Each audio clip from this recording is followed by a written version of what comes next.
मुहम्मदुर रसूलुल्लाह की लाइफ की अगर आप स्टडी करें तो जिस दिन से पैदा हुए और जब आप इस दुनिया को छोड़कर रुखसत हुए, पैदाइश से लेकर 40 साल तक नबी नहीं बने थे तब तक के हालात, और 40 साल से लेकर 23 साल और 63 साल यानी 23 साल की नबवी जिंदगी, 13 साल मक्के और 10 साल मदीने की, 63 साल की जिंदगी के अगर हालात, एक एक दिन के हालात भी अगर आपको देखना हो तो आप पढ़ेंगे तो मुहम्मदुर रसूलुल्लाह की पैदाइश से लेकर आखिरी वक्त, आखिरी सांस तक के हालात आपको मिलेंगे।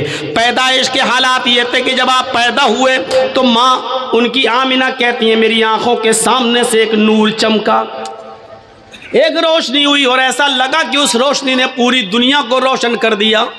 ये इस बात की तरफ इशारा था कि आया आमिना तूने जो बेटा पैदा किया है वो ऐसी रोशनी लेकर आया है कि वो रोशनी, उसकी कुरान की रोशनी, उसकी इल्म की रोशनी पूरी दुनिया को रोशन कर देगी। जब आपकी उम्र कोई बहुत ज्यादा नहीं हुई, 1.5-2 महीने के हुए, और मक्के की फिजा जब बहुत ज्यादा खराब थी, आब हवा बहुत ज्यादा खराब थी, मक्के में बीमारियां फैली हुई थी, तो मक्के की औरतें अपने बच्चों को दूसरे देहात में, दूसरे शहरों में भेज दिया करती थी। दूसरी औरतें उनको दूध पिलाया करती थी ताकि बच्चा बीमारी से महफूज रहे, तंदुरुस्त होकर लौटाया जाए। हलीमा सादिया कबीले साद से चली और वो भी और औरतों के साथ आती है, और जब आती है तो उसी की किस्मत में मुहम्मदुर रसूलुल्लाह थे। कुछ हुज्जत के बाद, बहस व मुबाहिसे के बाद आमिना ने अपना बेटा हलीमा को दे दिया। हलीमा सादिया कहती है कि मेरी सवारी बहुत कमजोर थी, जब मैं कबीले बनु साद से सवारी पर बैठकर आई तो थक जाती थी और कहीं कहीं रुक जाती थी, बैठ जाती थी, आधा 1 घंटा सस्ताती थी, उसके बाद दोबारा चलती थी। लेकिन जब मोहम्मद को मैंने लिया, इस 1.5 महीने के बच्चे को जब मैंने अपनी गोद में लिया, इस 45 दिन के बच्चे को जब मैंने अपनी गोद में लिया और उस सवारी के ऊपर बैठी और कबीले बनु साद अपने घर में, अपने खानदान में लेके आने लगी, तो मेरी वही सवारी जो थक जाया करती थी हवा से बातें करने लगी। उसकी बीमारी खत्म हो गई, थकने का नाम नहीं लेती थी, कभी रुकने का नाम नहीं लेती थी। पीछे से बनु हलीमा की सहेलियां, उनकी दोस्त, उनकी सहेलियां पीछे रह गईं, उनकी सवारियां पीछे रह गईं, और हलीमा की सहेलियां चीख चीख कर कहने लगी, ओ बिनते अबू ज़ुऐब, ओ अबू ज़ुऐब की बेटी जरा रुक जा, मुझे भी तू अपने पास आ जाने दे, हम लोग साथ में आए थे, साथ में जाएंगे। जब तेरी ऊँटनी थक जाती थी, तेरी सवारी थक जाती थी तो हम भी रुक जाते थे, आज तू रुकने का नाम नहीं ले रही है, जब जा रहे हैं तो तू अकेली भाग रही है, अरे हमें भी तो अपने साथ लेके चल। और पीछे मुड़कर हलीमा कहती, मैं कैसे रुकूं, ये ऊँटनी रुकने का नाम ही नहीं लेती है, बाखुदा मैं नहीं जानती हूँ कि इस ऊँटनी को क्या हो गया है, ये तो बड़ी कमजोर थी, बड़ी लागर थी, बड़ी नहीफ थी, बहुत ही ज्यादा कमजोर थी, पता नहीं इसमें इतनी ताकत कहाँ से आ गई। फिर वो उस 1.5 महीने के बच्चे को उठाती है, कहती है, बाखुदा मुझे तो इस बच्चे में कोई चमत्कार नजर आ रहा है, मुझे तो इस बच्चे की कोई बरकत नजर आ रही है। मेरे प्यारे साथियों, यहाँ से मुहम्मदुर रसूलुल्लाह के हालात का जरा जायजा लीजिए। पहले दिन से लेकर ये 45 दिन की कैपेसिटी है। मेरे भाइयों जरा गौर करो, जब होश संभाला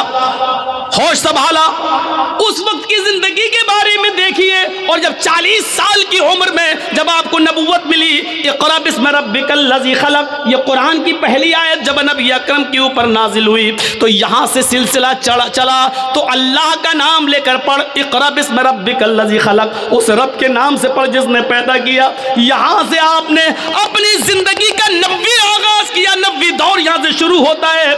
फिर आपका सफर हमेशा अल्लाह ही के नाम पे चलता रहा, अल्लाह ही के नाम पे आगे बढ़ता रहा, यहाँ तक कि ये 90 सफर जब 63 साल की पूरी जिंदगी कर चुका है, और अल्लाह ने जब अपने पास बुलाया तो इस नबी की जबान से आखिरी जुमला यही निकला, अल्लाहुम्मा बिर्रफीक़िल आला, अल्लाहुम्मा बिर्रफीक़िल आला, अल्लाहुम्मा बिर्रफीक़िल आला।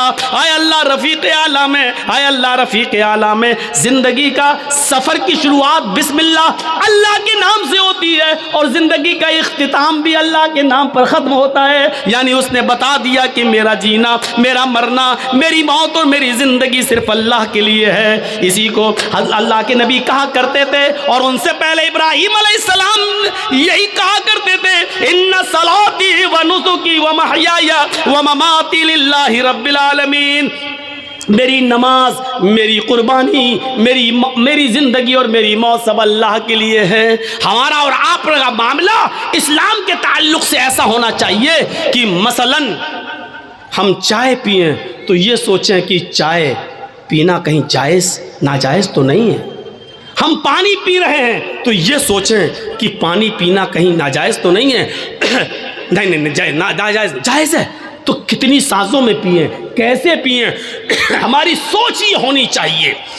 हमारा उठना बैठना हर वक्त ये सोचना चाहिए कि हम चलने में कहीं गलती तो नहीं कर रहे हैं, कहीं हम इस्लाम की मुखालिफत तो नहीं कर रहे हैं। हमारे दिमाग पर इस्लाम छा जाना चाहिए, तब हम इस्लाम के अंदर पूरे के पूरे दाखिल होंगे। ज़्यादा तेज़ टॉयलेट आ रही है क्या?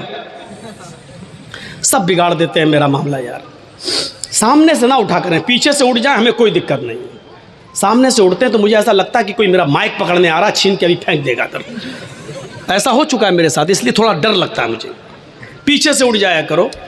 अब हमको लगता है कि पॉलीथीन मंगाया करेंगे, जिसको ज़्यादा तेज़ आए वो यही कर लिया करें। अच्छा नहीं लगता यार।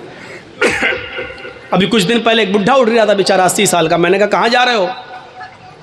अब तो तुम चाची के लायक भी नहीं रह गए, अब कहाँ क्या करोगे, यहाँ बैठ जाओ।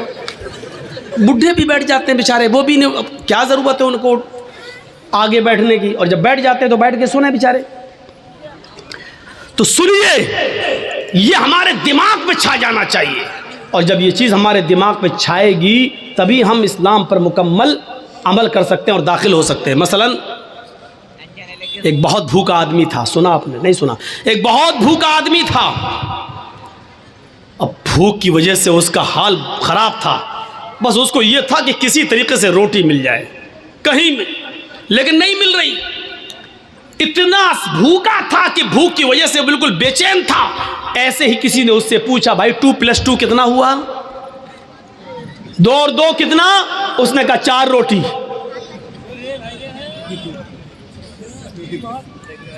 वो 4 मोबाइल भी कह सकता था, वो 4 माइक भी बोल सकता था, वो 4 गिलास भी बोल सकता था, वो 4 प्लेट भी बोल सकता था, लेकिन नहीं।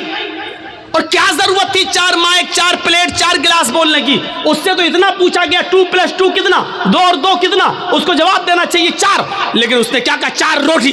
क्यों कहा रोटी? क्योंकि उसके दिमाग में वही भरा पड़ा था कि हमें खाना कहीं से मिल जाए। यहां तक कि सवाल का पहला हिस्सा तो सही दिया, लेकिन आगे रोटी कह गया। 4 के बाद रोटी, क्योंकि उसके दिमाग में वो रोटी भरा हुआ, खाना मिल जाए। मेरे भाइयों, यही हमारा इस्लाम के साथ यही सुलूक होना चाहिए। हम उठे तो सोचे कि इस्लाम की मुखालिफत तो नहीं हो रही है, हम बैठे तो सोचे कि हमारा बैठना गैर इस्लामी तो नहीं है, हम चले तो सोचे कि हमारा चलना गैर इस्लामी तो नहीं है, हम शादी करें तो सोचे कि हमारा चलना गैर इस्लामी तो नहीं है, हम खाएं पिए या जो मेहनत, जो बिजनेस, जो कारोबार कर रहे हैं उसके बारे में सोचे कि कहीं गैर इस्लामी तो नहीं है। जब तक हम ऐसा नहीं करेंगे हम इस्लाम के अंदर पूरे के पूरे दाखिल नहीं हो सकते हैं। इस्लाम मुकम्मल एक मजहब है, कंप्लीट, क्योंकि इस्लाम ने कोई चीज़ बाकी नहीं छोड़ी है। मैंने कहा ना, इन लोगों की ज़िंदगी के सिर्फ 4 साल के हालात मौजूद हैं, बस।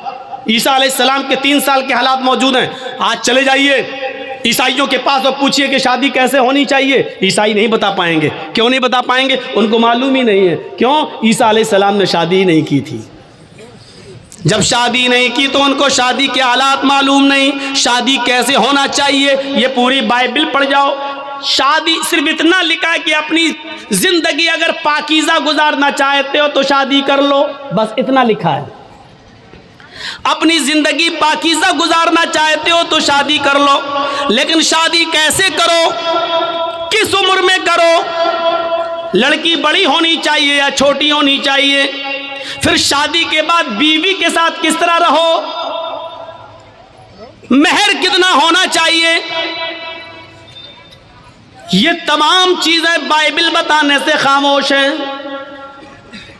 वेद आप पढ़ें तो वेदों में भी लिखा है कि रामचंद्र जी ने भी शादी की थी, लिहाजा तुम विवाह करके अपने आप को सुरक्षित कर लो। लेकिन शादी कैसे होना चाहिए ये आपको न वेदों में मिलेगा, न रामायण में, न गीता के अंदर। कहीं पर भी आप चले जाइए पूरा न मंजर आपको नहीं मिल सकता, क्योंकि कोई धर्म कंप्लीट नहीं है।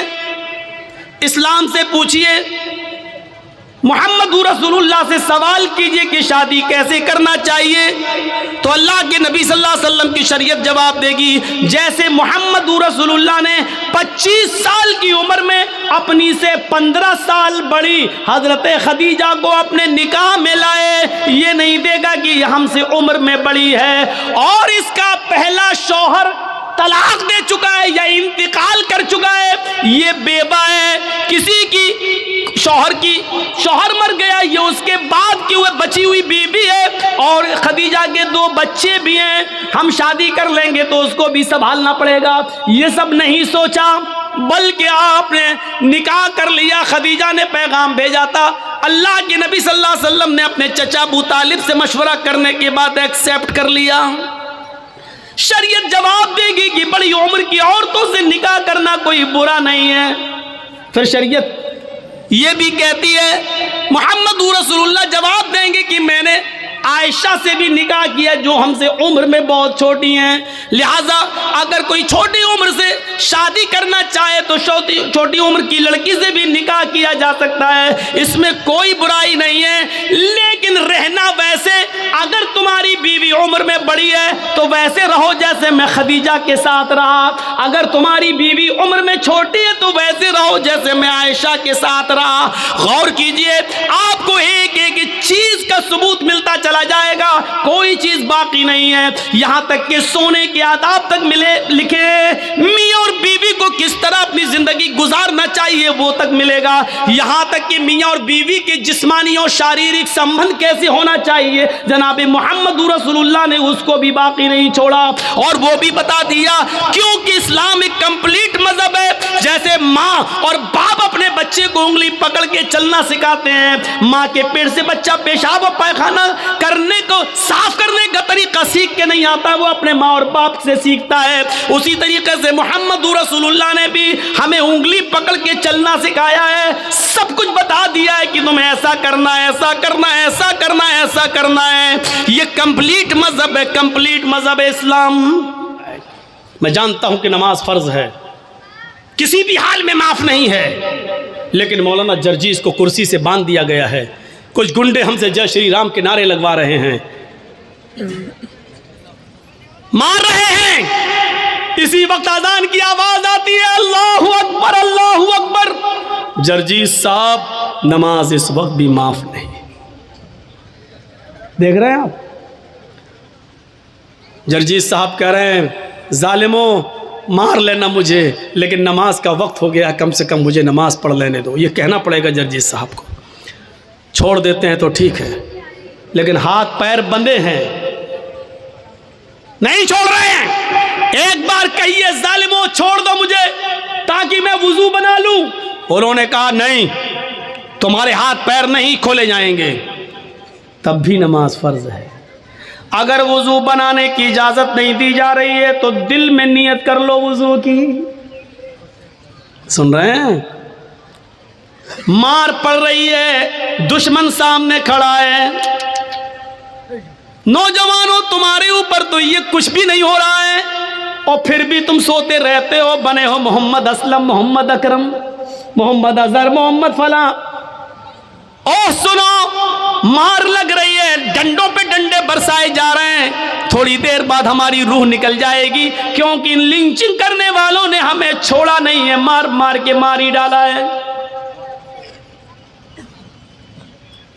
इनको नशा है किसी ताकत का, इनको नशा है किसी के पावर में होने का। इनको मालूम है कि हम कुछ भी कर लें, हमारी कितनी वीडियो बन जाए, हमारे ऊपर जिसका हाथ है वो कुछ नहीं होगा, न पुलिस हमारी FIR करेगी, और करेगी भी तो सरकार हमारे मुकदमे वापस ले लेगी। इनको मालूम है ये सब कुछ, उस नशे ने इनको मजबूर कर दिया, लेकिन नमाज इस हाल में भी पढ़ना पड़ेगी। आसानी क्या है? नमाज फर्ज है, ये सख्ती है, लेकिन आसानी क्या है? अगर वो तुम्हें वुजू नहीं बनाने दे रहे हैं तो तुम दिल में नीयत कर लो वुजू की। अगर वो तुम्हें खोल नहीं रहे, किबले की तरफ तुम्हारा चेहरा नहीं करने दे रहे हैं, तो दिल में नियत कर लो, अगर मेरा चेहरा खुला होता तो मैं किबले की तरफ कर लेता। आय अल्लाह, मेरे लिए किबला आज बदलने की ताकत नहीं है, मेरे लिए ये लोग मेरा चेहरा किबले की तरफ नहीं कर सकते, लेकिन आइनमा तवल्लु वजूहकुम, हम जहां कहीं भी हैं, जिस तरफ भी मेरा चेहरा है, तू तो अपने इल्म के एतबार से हर जगह है। आय अल्लाह, मेरी नीयत को ही मेरे लिए किबला बना दे। लेकिन नमाज फिर भी पढ़ना पड़ेगी। अल्लाहु अकबर कहने के लिए हाथ नहीं उठ रहे हैं, हाथ पैर बांध दिए गए हैं, तो जबान से ही कह दो अल्लाहु अकबर। हाथ नहीं बांध पा रहे हो तो मत बांधो। अब अगर तुम्हें हाथ बांध कर दुआएं नहीं पढ़ने का मौका मिल रहा है, तो ऐसे ही पढ़ते रहो जबान से, अल्हम्दुलिल्लाहि रब्बिल आलमीन अर्रहमानिर रहीम मालिकी यौमिद्दीन। नमाज इस हाल में भी तुम्हें पढ़ना पड़ेगी। आसानी यह है कि जिस कंडीशन में हो उसी कंडीशन में पढ़ लो, लेकिन माफ नहीं है। सहूलत भी देखो, वुजू के लिए वुजू नहीं बनाने दिया जा रहा है तो दिल में नीयत कर लो, हो गया। यह है आसानी। इस्लाम दीनुस सहल है, इतनी आसानी दुनिया की किसी मजहब के अंदर नहीं है।